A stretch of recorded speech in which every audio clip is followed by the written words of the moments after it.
So we have a clip from Genius. Actually, I think it's the trailer, but it's a particularly good trailer because I think it gives a sense of the whole sweep of the movie. But perhaps you'd just, for people who haven't seen it, Carol just said it's about Maxwell Perkins and Thomas Wolfe, but perhaps you could explain a little more the nature of their relationship.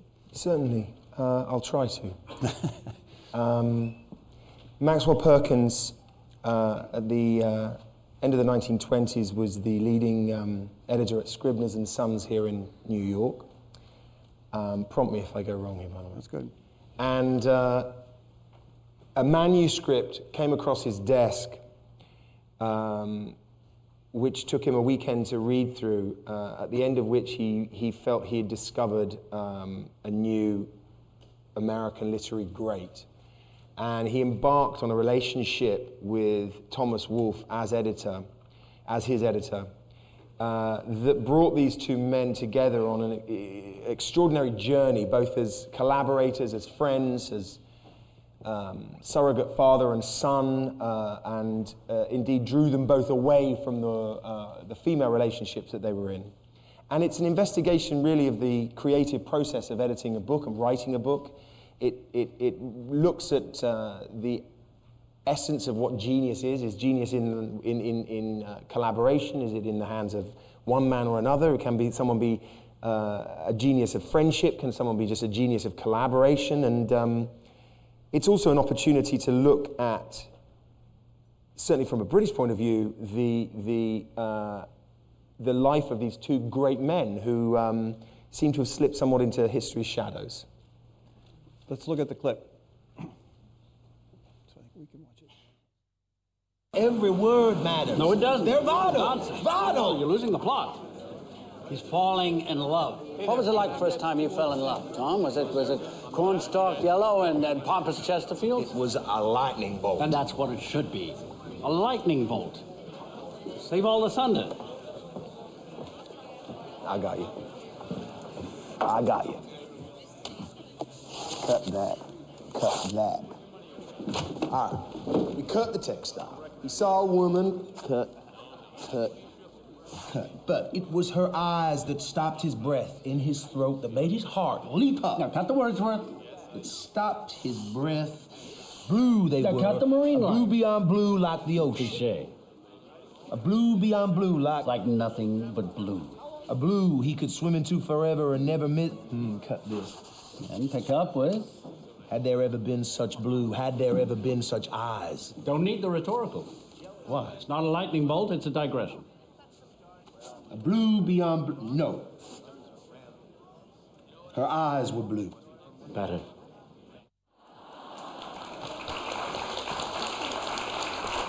So that wasn't the trailer after all, but I think it's well chosen, and it gets at the heart of their relationship. And I have to say that this is a movie that I brought a lot of personal interest to, because as they mentioned, I've spent much more of my life as an editor, indeed as a fiction editor, than I have as a writer. And it always seemed to me that editors were somewhat unsung. There aren't many movies about editors. In fact, I think this is only the second. And the first one, as I mentioned to Jude in the green room, the only other movie I know about an editor is Wolfe. And if you remember, with Jack Nicholson as an editor, but we don't actually get to see him do any editing because his main job is being a werewolf. But it interests me. The movie is based on a very good biography by Scott Berg, biography of Maxwell Perkins, that came out about 30 years ago. And so I'm curious, so that it takes all this time for someone to screw up the courage and the interest to make a movie about these two people.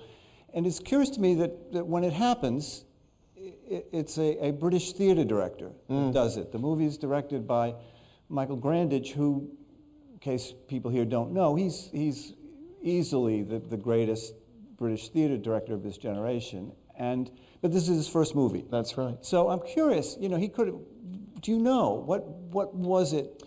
Yeah, I understand that the order of events went like this. Scott obviously wrote the biography of Maxwell Perkins called Maxwell Perkins, Editor of Genius. I believe John Logan, our brilliant screenwriter, Academy Award-winning screenwriter, I believe, playwright too, yeah, who had worked with Michael. So there was a relationship there. They did work together on Red, which I believe was performed here. John read the book, read Scott's book, and really pleaded with him to have a chance to write the screenplay. That happened almost 10, 15 years ago, I believe, really? That long. The script was then, as many great scripts are, as you may well know, sort of passed around Hollywood like a volleyball. I believe it landed. It was a brilliant screenplay, but that doesn't necessarily mean it's going to be made immediately. You know, there was obviously it was a subject matter that wasn't immediately commercial.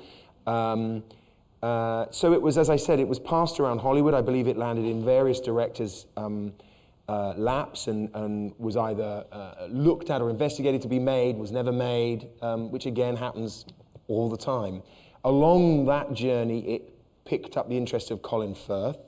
And Colin, if you see it, recognized, I think, not a kindred spirit, but something in Maxwell Perkins that he really felt he had a handle on. So he was attached. And I think eventually the rights went back to John Logan, and he at this stage was obviously, it was a passion piece, and was just very keen to have it made. And Michael and he, having collaborated, he knew that Michael was just interested to finally direct a film and was looking and reading scripts. This landed on his script, and finally it happened. I was wondering, and I guess we'd need to ask Michael, but it struck me that he may have been interested in part because the job of being a director is not dissimilar from the job of being an editor, right? I think he was curious. I think he recognized that there was, first of all, it was a piece about performance.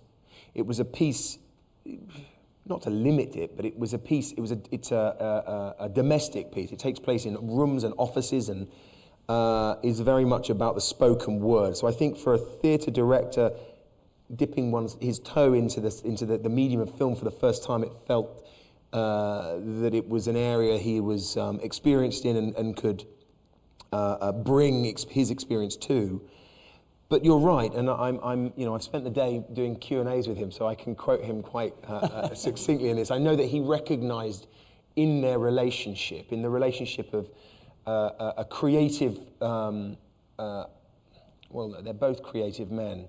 He recognized, I suppose, the collaboration between someone who is taking a sort of creative expression, a creative purge, if you like, and somehow steering, administering guidance and percolating it into a more refined state. And indeed, the piece raises that question. I think it's not just, obviously, on one level, it's very much a piece about the great works of Thomas Wolfe and what it took to put them on the page and indeed in the shops, but it's equally about the collaboration of creative minds and what is it, and where does genius exist in that? So what attracted you to this? Michael Grandage. I'd just finished, I'd played Hamlet for him, and I'd played Henry V for him. And when he said he was busy putting together this film, I was really curious to know how this hugely experienced and adept theatre director was going to take to the medium of film. And I remember he would come and talk to me during the run of Henry V in my dressing room towards the end of the run, and was always talking about various actors who could play Thomas Wolfe. And I remember after a few weeks thinking, he still hasn't asked me to read this script. What have I done wrong? And eventually it was almost, I think I actually saw the night where he was sort of talking about this actor and then kind of thought, maybe you should read it. And he let me read it. And so yes, in truth, I didn't really know who Thomas Wolfe was. And like many people, I assumed he'd written Bonfire of the Vanities. And I was just very excited about wearing white suits and Panama hats and, no, I didn't really. But I was excited because Michael was involved, and I thought, here's a man who I felt very, very safe in his hands and taken on some pretty meaty parts with and come out feeling fulfilled and really happy with the experience. And then through John Logan's wonderful screenplay, I was introduced to the world of Thomas Wolfe, this extraordinary character. And on the page, it was clear here was an enormous character to sink one's teeth into. Ebullient and lecherous and drunken and loud, but brilliant and driven, motivated. I mean, it literally jumped off the page. And my first questions were always, are we sure he was this big, he was this loud? And my only concern was that he was apparently 6'7", and I'm 5'11" if I'm lucky, when I stand up really straight, But of course, the scale of the man was very much in the piece, in the heart of what John Logan had captured from what he knew of Wolfe, and so that's where it all started. Yeah. Did you eventually read Wolfe? He's not read much in this country anymore, I don't think. I believe he was dropped from the syllabus in the 70s, possibly because of I've heard because of certain racist elements of his writing. And has kind of drifted out of... Well, and the writing is also, the writing is like the personality, and you see this in the movie. It's huge, yeah. And it's not to everyone's taste. No, quite. I did, because apart from anything, it was, I think if you're playing a writer, you have to be familiar with the works. But also, fortunately, a huge amount of his writing is biographical, and so... there's this mine of detailed insight into who he was, how he felt. Starting literally from birth. I think the opening chapter of Look Homeward Angel takes place in his mother's womb, right. And proceeds from there. It's too bad that the clip we saw doesn't show what you do with this part, which seems to me to perfectly kind of characterize his writing. It's your portrayal. It's big. It's exuberant. It's verges ever so. It's almost out of control, but yes. not. And as you say, he's a drunk. He's sentimental. He's lecherous, full of feelings, uncontrolled. Is that a hard kind of character to play? How do you do that without becoming yourself too much of a muchness? You have to. Again, you have to trust your director, I think, because we were fortunate to have time to rehearse, but you're aware of the piece as a whole and the scale, if you like, or the touchstones that you want to reach at any given time in the performance, which, given a part like Thomas Wolfe or a man like Thomas Wolfe, are broad. You want to go from... There are scenes where he will cry 1 minute and be ecstatically happy on the next, literally the toss of a coin. So you're suddenly looking at the spectrum of these characters and thinking about, gosh, okay, well, I think I can map this and I can get there emotionally. A lot of it is about releasing the emotional handbrake that one normally conducts oneself with and really pouring yourself into it physically. But the reason I refer back to having a director you can trust is because personally, the one voice I always had was, "God, is this too much? Am I overdoing it?" But of course, if you're a director with an objective point of view and you need a scene to carry the characters around him in certain directions or to react in a certain way, the director, of course, is saying, "No, you need to go there, otherwise they're not responding correctly." And what was wonderful about this piece is that at the other extreme, you have Maxwell Perkins, who by all accounts was incredibly contained and considerate and reliable, caught the same train home every night for 30 years, I believe, lived a very tame life. And so I think Michael saw it very much as a not a juggle, but a conducting these two extreme opposites delicately together, So the other thing that's terrific in this movie, I think, is your Tar Heel accent. How did you get that? It's spectacular. I worked with a really terrific voice coach, two actually on this film, because the chap I usually work with, Tim Monach, who is just a master at his trade, gave me wonderful recordings that I listened to endlessly, just to get the sort of sounds, and he gives you these brilliant exercises that train the mouth muscles to make shapes that you're just not used to. It's interesting, you know, if you have an accent, your muscles in your mouth are only used to making certain shapes, and you have to train the mouth to take on other shapes. And then Liz Hammerstein was with us during the filming of Genius, and she was there being my ears every day and tweaking and helping me. Laura Linney too is actually from a town very near Asheville, and so having her on set was very helpful. She plays, we should say, she plays Perkins' wife. Perkins' wife. But you know, it's very interesting just to combine both the text of Wolfe's books and also the challenge of getting the accent right. I was advised early on to, when practicing the accent, to recite from his literature, and what it enabled you to do was to try and hear how this man spoke. And of course, he famously used barely any punctuation, so his sentences would start and continue until he ran out of breath, and would sometimes also take on, you know, go in completely opposing directions. And it was wonderful at times to feel like you could hear him in the room. And I also read a lot of his letters aloud. And again, he would write these pages of letters, and it was a good way to conjure him up.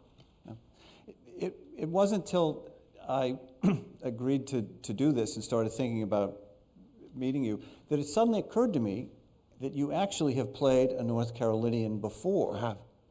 Inman in Coal Mountain. So was that a help? It was, yeah. It was a familiar, again, going back to the rather technical discussion of the muscles in one's mouth. It was, yes, it was a sound I'd acquired, and one that I'd really enjoyed. You were able to pick it back up again? Yeah, I mean, I went back to work from square one because it felt right, because it had been 13 years. Gosh, yeah, 13 years since Coal Mountain.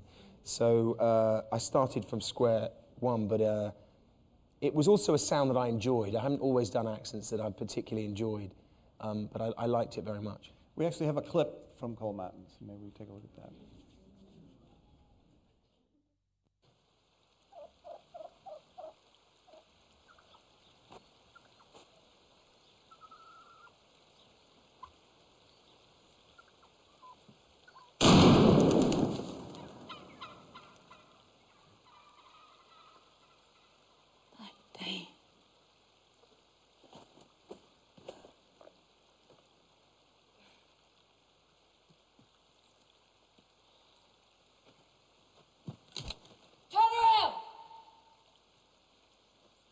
Go back where you came from.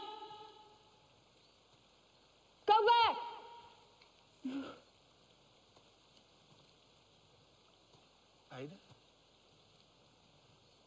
Ida Monroe? Turn around or I'll shoot.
Come with me.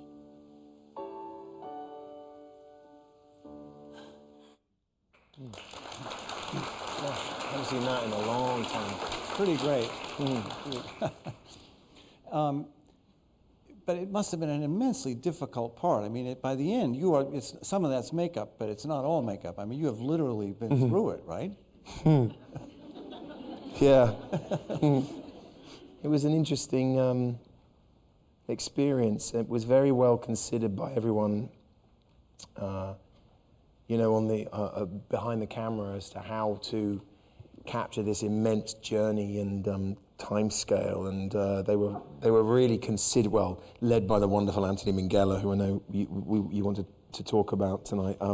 He at the front, he was very considerate of his actors always, and knew that it was vital to capture the different chapters of that story in the correct order. So, you know, we kind of started at the beginning and filmed it more or less in order. Well, kind of. In that we certainly filmed all the stuff before the war, when they were sort of young and naive, if you like, and we shot all that first of all, and then I sort of went off on my way and would meet up with Ant, and we'd go off and film over this period. Oh, sorry. Then we shot the conflict, the sequences in the conflict, and then yes, it was almost like the actors sort of split into two, and Ant would go off and shoot with the women, Nicole and Renee, and everything that happened back at home, and then would go off on the road with me and continue on the sort of the journey of Inman. And yeah, it was grueling. It was for months and months. We started in July and finished at Christmas. Wow. Went on. So what made you want to take that on? Just the sheer challenge of it, or the chance to work with? Well, Anthony and I had met in the film he did prior to that, and we'd had a really extraordinary experience. That was talented Mr. Ripley, yeah. And we have that too. That's what we can. we're going backwards. Going backwards. And he and I struck up a wonderful relationship, and you know, I'm probably stating the obvious. That's what you look for. You look for a director that you can trust, that you know is going to test you, and but also he's going to catch you, and push you, and but ultimately be in the hands of someone who will encourage great work. You hope, you know, and then you look at the subject matter and the content, and in this case, it was this fantastic book, this beautiful book that Anthony had elegantly and exquisitely adapted into a screenplay. And, of course, the part, which, as you rightly mentioned, was just a wonderful challenge. The thing I loved about Inman that always made me laugh, and again, going back to accents, whilst I did work very hard on that accent, I barely said a word in the whole film. Because he's suffering from this injury, right, and also because he's on his own for most of the time. Right. But there was something... And he's not a talkative guy to And he's not a chatty bloke. No, he's not. You're absolutely right. He's a man of action, or a few words. And so there was also this wonderful challenge of capturing this man's journey, this emotional scarring, this emotional, spiritual depletion, really, at the hands of conflict and a world that he just saw tearing itself apart through physicality, and that was the challenge, and it was a wonderful one to embark on. It was also fun to be in such extraordinary extremes of nature. We were filming in all different terrains. Where was it filmed? We filmed some of it in the swamps of Virginia. We shot the majority of it in Romania, because Anthony was looking for a terrain where, first of all, they have very similar environments, natural environments. But Romania at the time was just coming out of the Ceausescu regime, and Ceausescu had forced most of the Romanians into the cities, and so in fact the countryside was almost untouched. As Anthony said, there were no tattoos of man anywhere, so there were no pylons or roads, and we, my friend Ben, who's here with me, Ben and I shared a little house there. We were the only people with a car in the village. Everyone else had horse and carts, and we were getting milk in a pail every morning that we had to pasteurize, or Ben pasteurized actually. And I mean, it was pretty basic, you know. And there were families still out in the meadows, hoeing the crops, you know. Wow. So how did you meet Minghella in the first place? The first time I was aware of Anthony was actually through my mother. My mum was a teacher originally, and then decided to take up follow her passion for theatre, and she set up a theatre company. And one of her first plays was A Little Like Drowning, which was one of Anthony's first plays. And she wrote to Anthony and asked for some advice, and him, in his typical embracive and passionate way, invited her over for lunch and talked her through the entire play. And so I remembered then his name, and I remembered seeing the play, and I was familiar with him and his work. And then, I'm embarrassed to say this, I was working with his wife. I was doing this very odd little British film with a Chinese director, and his wife was producing it, and he offered me the part of Dickie Greenleaf in The Talented Mr. Ripley, and he'd just won, I think, 9 Oscars for The English Patient, and I turned down the part. I don't know why. I don't know what I was thinking. I think, if I'm honest, I was like 25 or 6, and I sort of thought it was I thought it was a part that played too much on just good looks, and it wasn't, there wasn't a lot to it. And he, thank goodness, he came and saw me and sort of talked me through the possibilities in this role. And we embarked on what ended up being a wonderful creative collaboration. We did Ripley, we did Cold Mountain, and then we did his final film before he passed away, Breaking and Entering. We have a clip from Ripley. Let's look at that.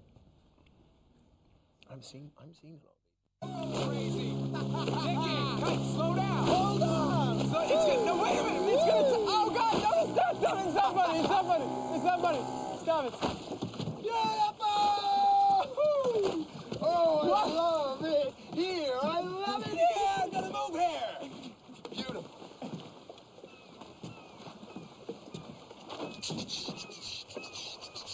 I wanted to tell you my plan.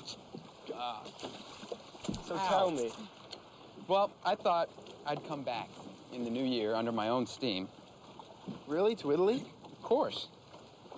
And I figured, now, just for argument's sake, say I got a place, or say we split the rent on a house, and I could get a job, or better still, if I got a place in Rome, and then when we're there, we could be there, and then when we're here, we could be here. I don't think so. See, particularly with the Marge problem, you just blame me. Marge and I are getting married. How? How?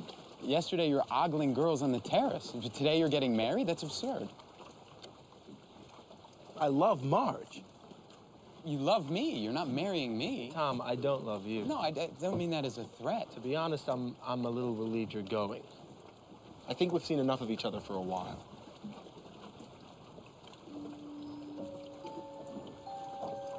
What? You can be a leech. You know that. And it's boring. You can be quite boring.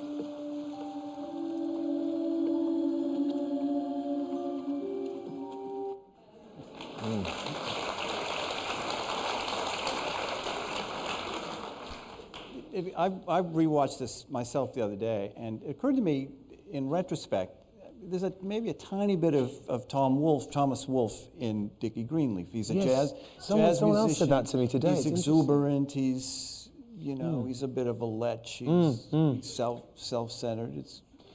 Yeah, it's funny. I hadn't made that connection. You're the second person who said that today. I think because, you tend to leave, as happy as the experience may be.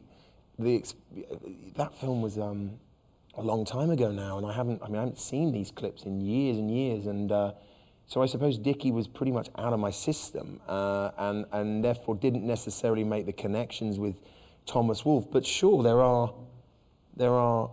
characteristics there.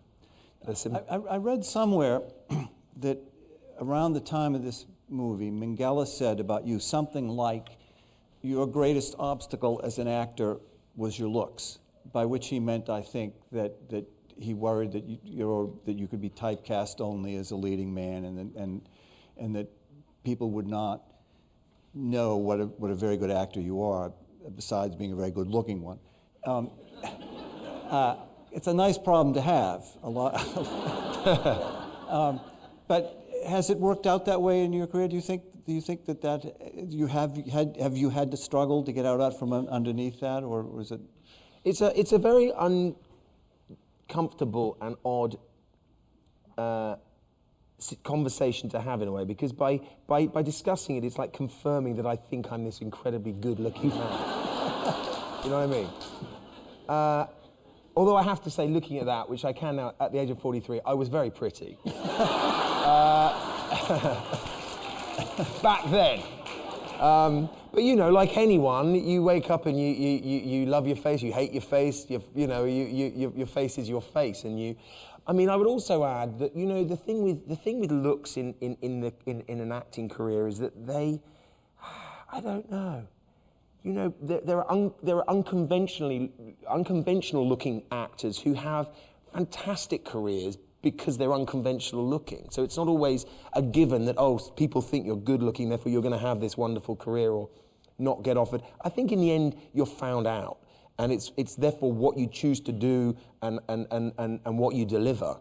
And sure, there was a time when, well, I think turning down that part initially was a perfect example of this. There was a time early on when I thought, oh, I should only do character roles. I should only do really odd, ugly people, so that you know, everyone takes me seriously. And then, of course, you realise that you're kind of, you know, you're cutting your own Achilles heel. Then it's like just get on with it and see what comes your way. But equally, choose wisely and carefully. I think probably my favorite of your recent movies is Dom Hemingway, and Lord. I wish we could have a clip of that. I'm not surprised you don't. It would be well, especially the opening monologue, maybe. No, quite.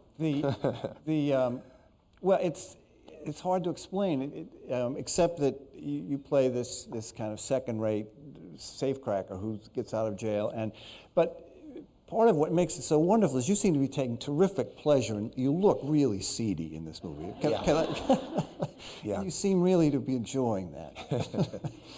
Well, what was lovely was thinking, okay, you know, you've got to create the face of a man who's spent 16 years in prison, who's been drunk for possibly 25 years of his life, and bears the scars of all sorts of, you know, injuries and mistakes and problems. And so sitting with a very talented makeup artist and just looking at how you put all of that on into the face, and without wearing prosthetics, it's fun.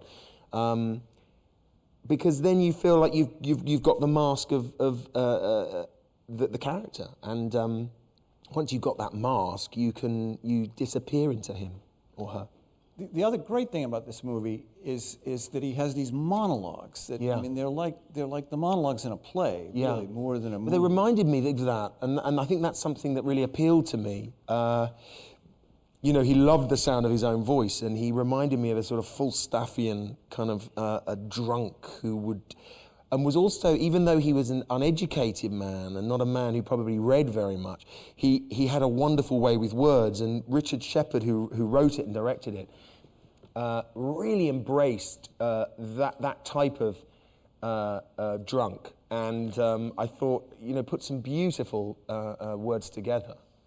It was a lot of fun to learn and a lot of fun to play. Yeah. It too has a wonderful accent. Well, that's my act. That's where I'm from. Is that really? Yeah. That's your accent? The one thing I said to Richard was, because at the time I read it, he had kind of got his geography of London wrong. In fact, you know, he had been to London, but he'd set this by sort of looking at a map and didn't realize, anyway, and I kept saying, no, if this guy's from here, he can't go there, and he would never, you know. So we went back, and I took him to the part of London I grew up, southeast London, and I grew up in an area called Lewisham, but we decided to put Dom in an area called Woolwich. I gave him a Woolwich accent, and there were guys I went to school with who I'm sure became chaps like Dom Hemingway, because, well, they were pretty terrifying when I knew them as a boy. So when you're a boy going to school with these terrifying guys, do you already know that you're going to be an actor? When did that? That's why I was terrified of them. I was this pretty blonde kid called Jude who wanted to be an actor, right? Full of enthusiasm about the theatre and films, and I usually got thumped by them. Yeah, I knew pretty at a very young age that it was something I wanted to follow. I had parents who were teachers and who were great enthusiasts for theatre and film, and I grew up being taken to the theatre a lot and going to the cinema a lot, and it was just a passion. I was a real sponge for it. I loved it, and then at the first opportunity as a kid in school, putting on plays, it just felt like a dialogue, a place where I was comfortable. I remember putting on plays as a class with the teacher obviously directing and just thinking, this didn't feel like class, this felt like play. And it felt easy, it felt comfortable, I felt at home. And I guess as soon as I made the connection that could also be a job that you would do, it seemed like an obvious direction to go in. And then, the passion takes over when you also realize there's a not serious element, but an element of you can actually have a voice. You can bring a voice to things that you care about, people that you care about, subject matters that you care about. So, unlike a lot of British actors of your generation, you didn't go to the Royal Academy, you didn't go, you started quite young, actually learning on the job, right? Yeah. I was a member of the National Youth Music Theatre from the age of 13, which was a company, 12, 13, and we were that was a company that still operates, and we would meet during the holidays and improvise and put on theatre that we would then take to festivals around the country, and then I got offered a job on TV and I left school. Your parents were okay with that? They were. As teachers, it was very interesting. I think they knew that it was something I took very seriously, and I think we agreed that if it all went wrong, I agreed that I would return to my education, and that was it. I didn't really stop. I did an awful lot of theatre first. Film didn't seem like a reality. I would go and see movies all the time, but being a film actor or having a film career just didn't seem realistic in Lewisham. It felt like a distant. It felt like something that happened a lot. Well, it did happen a long, long way away, but it just didn't seem conceivable to get into that world. Whereas theatre, you drive past theatres all the time, as you do here in New York. In London, there they are. So even the idea of going and asking for a job seemed possible, and it felt also that I was following. Not that I did it necessarily consciously, but following in the footsteps of a British tradition of cutting my teeth on the stage, and I'm really grateful for that. I feel that it enabled me to become much more aware of the mechanics of being an actor and the demands of being an actor, and also the respect for the process and the craft of being an actor. Were there people that you took as models? Were there actors that you particularly admired and tried to... Certainly. As a child, I was a huge fan of Paul Newman and Steve McQueen. I'm going to say all the obvious ones. The greats. And then the generation of British actors ahead of me, people like Gary Oldman, Tim Roth, Daniel Day-Lewis, were huge heroes. Sean Penn. I think the thing I loved about them in particular was the variety of roles they were playing, that none of them seemed to...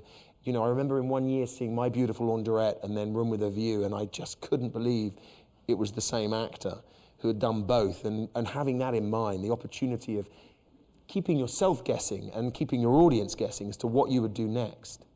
And you seem, especially lately, to be sort of making a point of continuing to act on stage, right? It wasn't that... Well, I love it. It's not making a point. It's a place...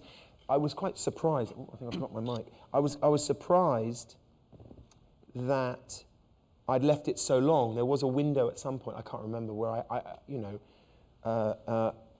film work had become available, and suddenly it had been years and years since I'd done a play, and that wasn't through any planning. It was just the way it had been, and I was keen to get back to the theatre, and then it became And then I think someone approached me with the idea of returning and playing Hamlet, and I was suddenly very scared that actually I'd left it, I didn't want to leave it too late. I didn't want to be an actor playing Hamlet in his mid to late 40s. I thought that, that's too long to leave it.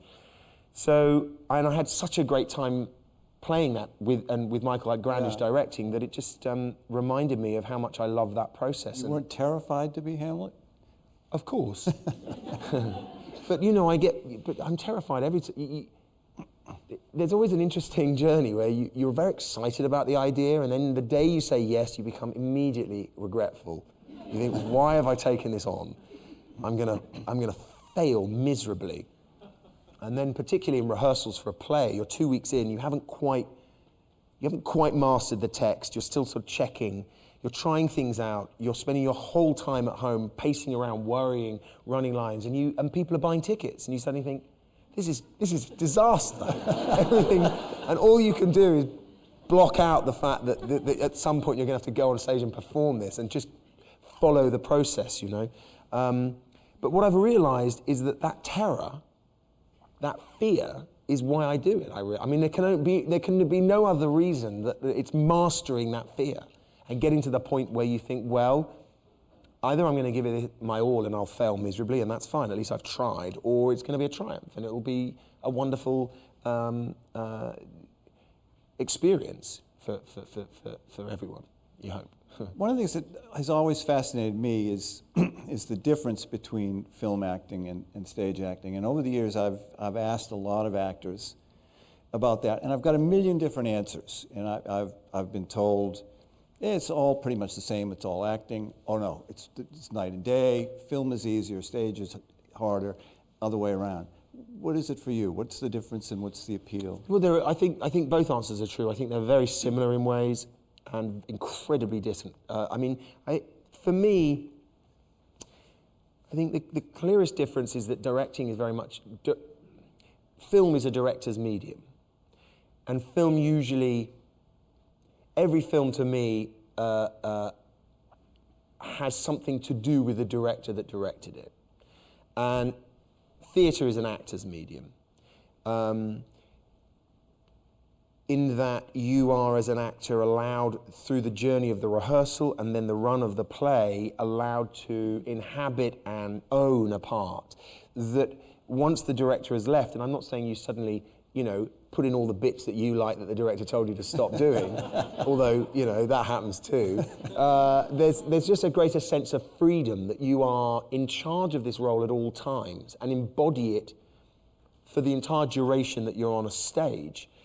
Rather than a role being selected by an editor and a director, and if you like, the performance being steered by when and what an audience see because of what makes the final cut. Also, the biggest difference to me is just the relationship with an audience, the magic you feel when you share an experience together, and that can be affected by whether it's, a humid, sticky, hot evening where everyone comes in and it's a hot theatre, or indeed it's a cold, wet night, and that affects this magic that happens, this alchemy that kind of happens across from the stage to the auditorium. And the immediate appeal of that, the immediate sense of whether it's the silence because of a dramatic moment, or the gasp because of a shocking moment, or the laughter because of a humorous moment, and the celebration at the end that everyone's shared in it together. Film has a lot more isolation than that. Sometimes a person won't come up to you for years and say, oh, I saw that film, and suddenly you have an opportunity to engage with your audience member about something that you cared greatly about. Yeah. Speaking of film directors, you've been around long enough, and that you've worked with practically a who's who of, it's amazing. So I'm going to leave them out, but there's Scorsese and David Russell, Joe Wright, Minghella, Sam Mendes, help me out here. Lots. Who else? Bill Berg, Mike Nichols. Right, Mike Nichols, exactly. Yeah. So, do any of them stand out in particular, or particularly memorable, or? I wish I could get this right. Mike Nichols always said, directors always ask actors what other directors are like, because it's like asking what other people are like. No, I interviewed Mike Nichols. I interviewed Mike Nichols. And directors only ever get to sleep with Right, themselves. Right. Yeah, because they're monogamous. Right. Yeah. I mean, they're all, what's wonderful is that each has their own approach and their own take on the medium and their own requirements of you as an actor. And the joy to me is having the opportunity to kind of morph your process to fit their requirements. And also, you know, as I said before, because to me it's a director's medium, for those observing the director at the helm creating this piece of work, it's like slowly you get to learn who they are and how they handle an extraordinary situation. I mean, on the one hand, it's like being a sort of Roman emperor. You know, bring me 100 flamingos and, you know, more light and, you know, I want a river of blood flowing down, you know, and everyone goes, yes, okay, we can have that tomorrow. And at the other end of the spectrum, they have, you know, 1,000 questions to answer every minute, and it can, you know, crush people. So watching how they handle it is very, very interesting, and draws an awful lot of variety, as you can imagine, out of the individual. But for me, the most exciting element, the most exciting elements are how they collaborate. Uh-huh. So I've two directors I wanted to specifically ask you about because of the two sort of remarkable performances. One is Joe Wright in Anna Karenina. That was a movie that offended the Tolstoy purists. I thought it was brilliant, and not the least brilliant thing about it was your portrayal of Karenin, which, you know, he's in most understandings of the novel, he's just dry as dust. He's boring. He's no wonder she leaves. Yes. You almost in a way in some of the interpretations in other screen versions made to be the bad guy. Yeah, actually made to be the man who is getting in the way of the love story. Right. And your performance, it really changed my reading of the book. He turns out to be sort of uncommonly decent, and he's a little buttoned up, but he's decent. He's humane. There's much more going on there than one ever knew. I wish I could take credit for that, but that's Tom Stoppard. Really? Solely, yeah. I mean, he first of all, he put that on the page in his screenplay, but also then called me and schooled me in his perception of that character, and he felt it was very important that triangle be a triangle. And that Karenin was not, as I just prompted you, the man in the way, but was, in a way, the reminder to Anna that she's making a mistake, that she's going down, that she's seduced to go down the obvious path, the path of and a reminder to the viewer of the film too. I mean, you see. And also Tolstoy, let's not forget, was really interested in the decent man, the man bettering his beloved Russia, going out into the Urals and counting sheep, literally, and making sure that everyone was eating and that Mother Russia had some structure to it. Karenin is exactly that. He's actually doing the thankless job. Sure, he's boring, right? And as they describe him, like clockwork. But, you know, he's a good man. The other movie I wanted to ask you about is a very odd one, which is The Imaginarium of Dr. Parnassus, the Terry Gilliam movie.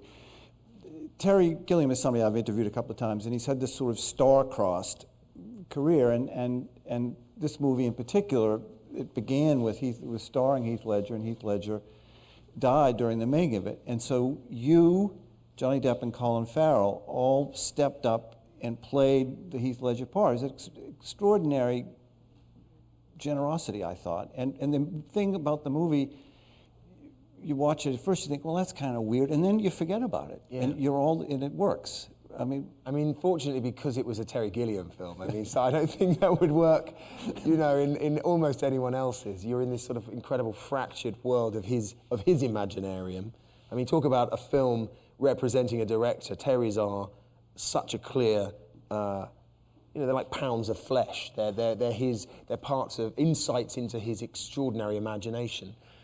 It was also eerily apt, I suppose, that when Heath passed away, he had shot only a particular section. The film, if you haven't seen it, takes place in reality, and then there are several scenes once they go through the mirror of Parnassus's Imaginarium. And all the stuff in the mirror hadn't been filmed, so Heath had kind of done the groundwork and created this character who then would take characters or go on these adventures in the Imaginarium. And what became apparent was we could therefore step into his shoes, literally, and finish the piece because I had a relationship with Heath. I don't know that Colin and Johnny did. They certainly had a relationship with Terry, right. And I had a relationship with Terry as well. So it just felt like a very beautiful opportunity to complete something, because we were aware of, as you say, Terry's star-crossed career, and all fans of Terry's work, and also an opportunity to complete a work for a fellow actor who left us, untimely.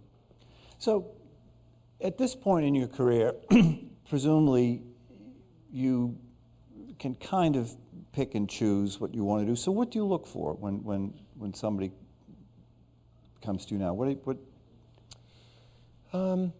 it? It's kind of still the same equation, really. The director and what the director's done and what the director hopes to do with the project at hand and the script, the part. I mean, I'm still really excited to try new things and play characters that scare me, as we said before. And what's exciting about getting older is, of course, you get to also retread perhaps characters that you played before but 20 years older. And see, obviously they're not the same characters, but see where they're at now in their life. I think also the pressure of, playing the sort of, obviously the bright young thing is behind you, so you can look more to the, not that characters over the age of 40 suddenly become character roles and not lead roles, but they just become, they've lived a little. So I'm just interested and excited to continue stretching myself. You seem, and maybe it's just an accident, you seem to go back and forth between kind of popular movies, big movies, and then more independent, kind of smaller movies. Is that deliberate, or is it just you just looking for the best part?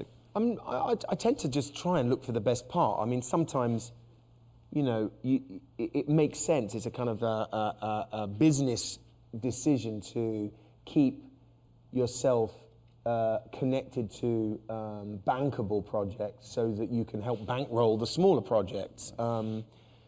That just seems to make sense, and I think it's something that most actors and directors or anyone involved in film would agree is necessary to consider. Our last clip is from a film that I think does both. It's immensely popular and it's a wonderful part. But this is, and I don't know which one. This is one of the Sherlock Holmes movies with Robert Downey Jr.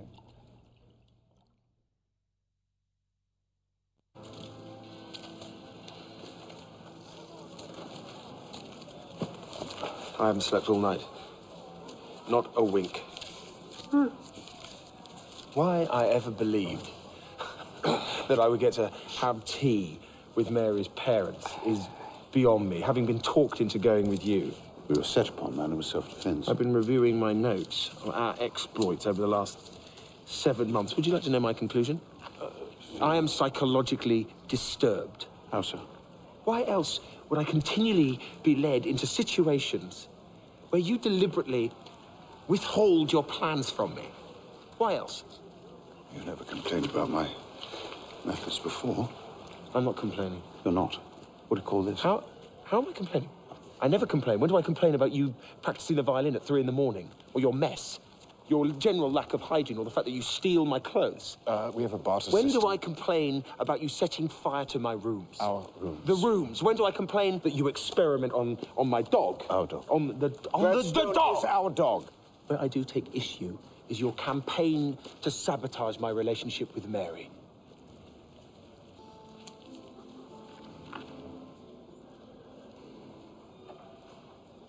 I understand. Do you? I do. I don't think you do. You're overtired. Yes. You're feeling a bit sensitive. I'm not sensitive. What you need is rest. My brother Mycroft has a small estate near Chichester. Beautiful grounds. There's a folly. Throw a lamb on the spit. Holmes, if I were to go to the country, it would be with my future wife. Well, certainly if we must. No, not have her you, along. Mary and I. You are not... What? Invited? Why would I not be invited to my own brother's country home? Watson, now, you're not making any sense. You're not human.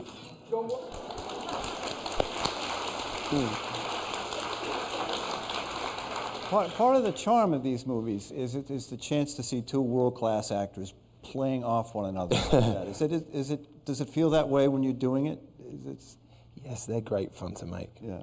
He's an extraordinary man, and it was quite interesting because we developed this process of working together, which I have to say obviously involved Guy and the producer Lionel Wagram and Susan Downey and one of the other producers and Robert's wife. But we would take the scenes at hand and we would improvise them and sort of play around, and we would use what we called the Bible of, we had this Conan Doyle Bible which held all these little quotes and one-liners and snippets from all the books that we loved, and replace our dialogue with his, and take more contemporary dialogue and replace it with more period dialogue, and then edit it. And so it was a hugely collaborative experience. But working with Robert is astonishing. I've never known someone come up with so many ideas so quickly and be just fearless in what he was willing to try out. And yeah, sometimes it was a case of just holding on and trying to keep up, and other times it was a case of just being astonished that he was brave enough to come up with an idea that you thought, I don't think that'll work, and it usually did. Are there going to be any more of them? We hope so. We were hoping actually to do another this year, but scheduling has not been in our favour. So I think he still has to save the world as Iron Man a couple more times. And then we might do something in 2018. Yeah. But there's certainly an idea. We've been working hard on a really good idea. But of course, at the heart of it all was just, what are these two guys going to do next? You know, we realise when we're working on them, it's not so much about the adventure, it's more about just what situation can we put these bickering couple in. That's right, they are like a married couple. Yeah. They are, it's great. Well, that's what we realised was so attractive, that whilst they're, under a bullet fire and what have you, they're actually arguing over the washing, or who turned the gas off. Right, yeah. That's great. And meanwhile, you're the Pope, right? Am I right about this? I am. Pope. Bless you. Well, I was the Pope. Well, that's done? I had to give my garments back. So we finished filming in February. It was a mini-series, right? Yes, it's I think 9-part HBO miniseries written and directed by Paolo Sorrentino, who was the wonderful director behind The Great Beauty and Il Divo. And I don't know how much I can give away, because I'm still not sure when it's going to be aired. I believe either end of the year or beginning of next. But it's about it's a fictional piece looking at the life of the first American Pope, who is a young New Yorker called Lenny Bellardo, who is also an orphan, and it's about his crisis. It was interesting to tackle. I immediately thought, goodness, what have I got to read to play a pope? So you obviously reach immediately for the Bible, and yet that gives you no guide. Well, it gives you guidance, but not the kind you necessarily need. And then you think, is there a Pope school? Where do I go? Well, I didn't know where to start. And Paolo said a very interesting thing, which was that, it's about the man. So in fact, it was more about creating a real man. And because it's really about this individual's dilemma, and he happens to be the Pope. So that's where we started. But it was a wonderful piece, and wonderful to work with Paolo. I think we have some time for some questions, and I've also got some questions from the internet, or Facebook, I'm sorry. The way the questions work is, I think they're going to have microphones, and you need to, if you want to have a question, you need to come down and speak into the microphone. So meanwhile they're getting ready, here's one from Facebook. What was the toughest character you've played to date? I think I would probably put Karenin up there. Well, I mean, Hamlet was a challenge. Right. But on film, Karenin, because Joe had such a clear sense of him being this contained, emotional swallowing kind of ghost of a man, and I think I have a tendency to want to take my characters on a clear emotional journey, and Joe's idea was always to really restrain, and the restraint was complex and hard.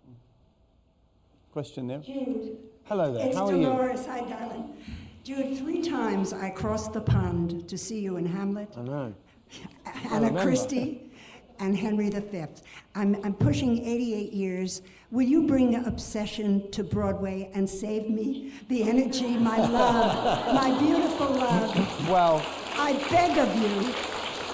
I want to live to see it. That's a perfect reason to bring it. No, seriously, Jude, do you think there's a chance you'd bring it to I Broadway? certainly think there is a chance, yeah. God love you. I certainly think there's a chance. We're already going, so we start that in London at the Barbican. Yes. We do 3 very short trips around Europe. We go to Amsterdam. This is a production I'm doing with Ivo von Hove, who Have you currently worked with him has... before? He's. I haven't, no. His Crucible on Broadway now Yes. is just amazing. And he did a wonderful production of View from the Bridge. Absolutely. And, Just saw them both. spectacular. Saw Yeah, them he's both. brilliant. Marvelous. So I'm this- pretty sure we will. haven't we'll worked with bring him it before, here. though? I've not worked with him before. No, he approached me last year and had this idea of taking Visconti's obsession and putting it on stage, as only he could. So Jude, I darling, do will it for me. promise you now, I will work as hard as possible Before to I bring it hit over. 90, darling. I promise. Question over here? We're going to see you. It's a good reason to come. What? Good reason. Yeah. Hi, I'm not sure if you're aware that Wild had a huge impact on the gay community here in New York. No. Huge. And I'm glad.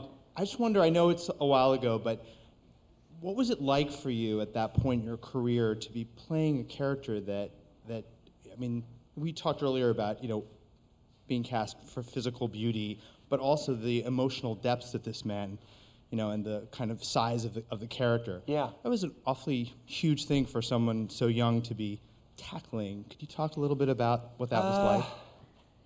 At the time, all those elements were what excited me. And I was fascinated by him because on the one hand, you had Oscar and the majority of the piece talking about this, how exquisite this young boy was and beautiful and like an angel and untouched. And yet everything I read about him, and indeed history, which speaks louder than anything, made it very clear that he was the most poisonous, nasty, talentless little imp, I think, in literary history. Actually, I was just remembering today, someone gave me a book of his poems as a gift, and they are atrocious. And yet he had the audacity to try and stall Oscar Wilde's publications because he said that, he needed to have the spotlight for a while.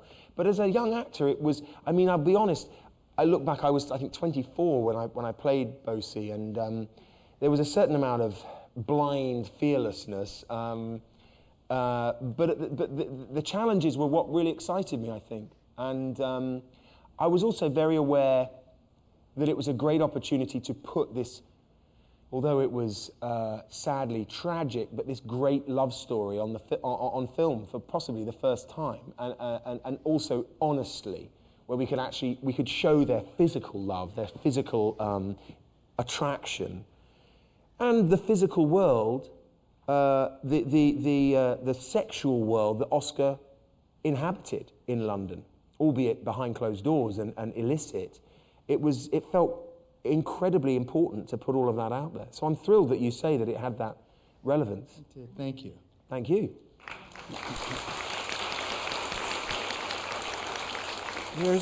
This is a question from Facebook. Do you ever think about directing yourself? And if you were going to direct, is there anything that you would want to try?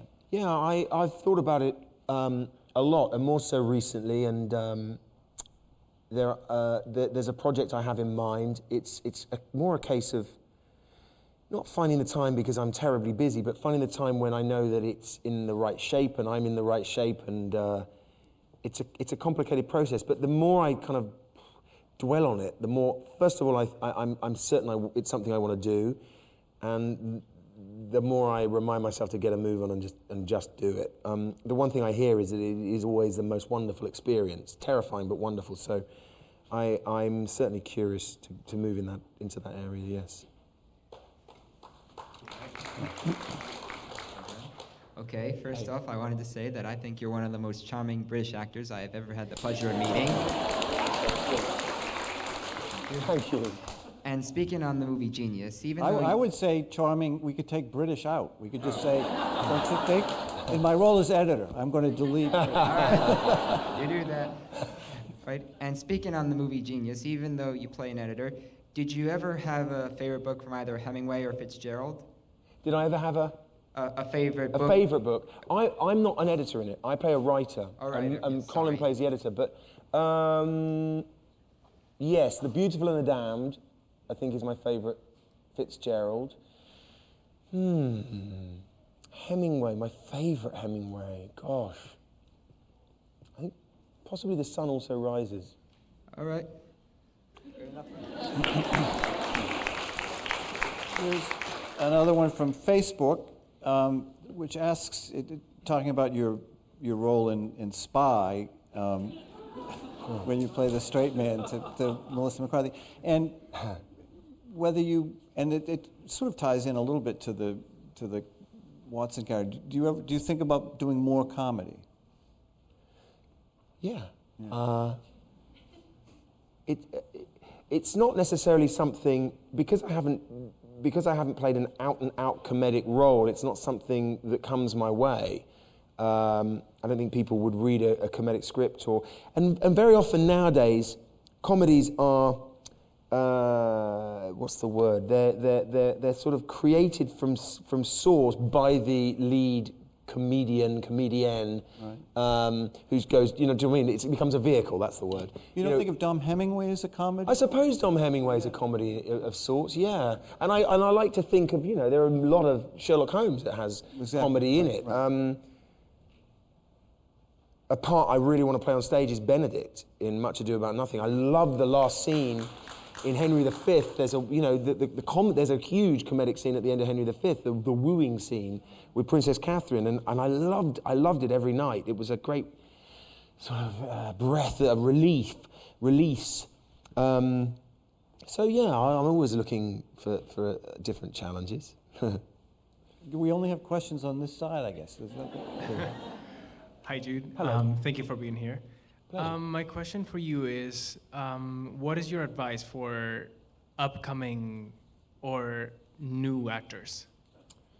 I always say, no matter, getting your foot in the door and getting professional work is always hard. So in a way, what I'm going to say may sound like the obvious or also the impossible, but keep doing it is really important. What I mean by that is, even if you're not getting the professional work, look for productions, look for the opportunity to continue to act. And only then, first of all, you're flexing that muscle, you're exercising that muscle that you are passionate about. You're constantly learning. It's constantly an opportunity for people to see you. And there are always things going on. There are always people doing stuff. And don't be embarrassed about writing. I wrote endless letters to directors, to both just saying what I was doing, asking to meet them, and if you write enough letters, you end up getting the opportunity to meet people. I got replies from, I have memories of various directors in theatres and so on around London who were generous enough to meet me and guide me, and I mean, all of that just keeps the opportunity, the belief that something will happen and can happen alive. Awesome. Thank you. Good luck. Hello. What would you say is one of your craziest and most unexpected lessons that you've learned over the course of your career? About work. Yeah.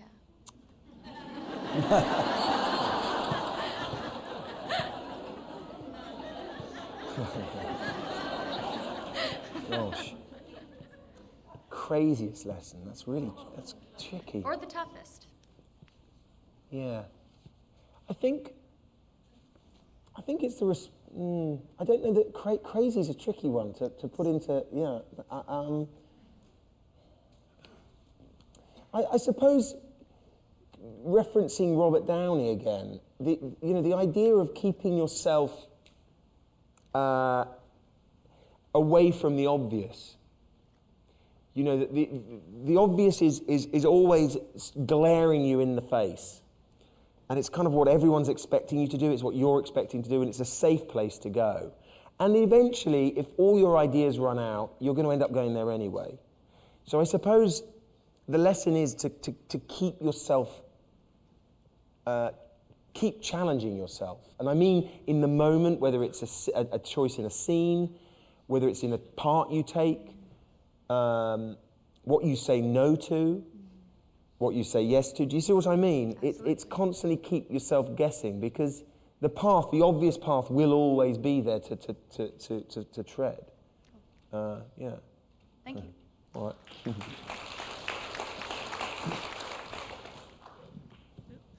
Hi. Hello. First of all, I really loved you in Enemy at the Gates, which for some reason people in the States don't always talk about. Thanks. But I have a weird question, I guess. I was wondering if you ever did voiceover for like a feature animated film, and if you would consider doing it. I did. I've done it a couple of times. I did it once for a little kids film called Rise of the Guardians, in which I played the bad guy.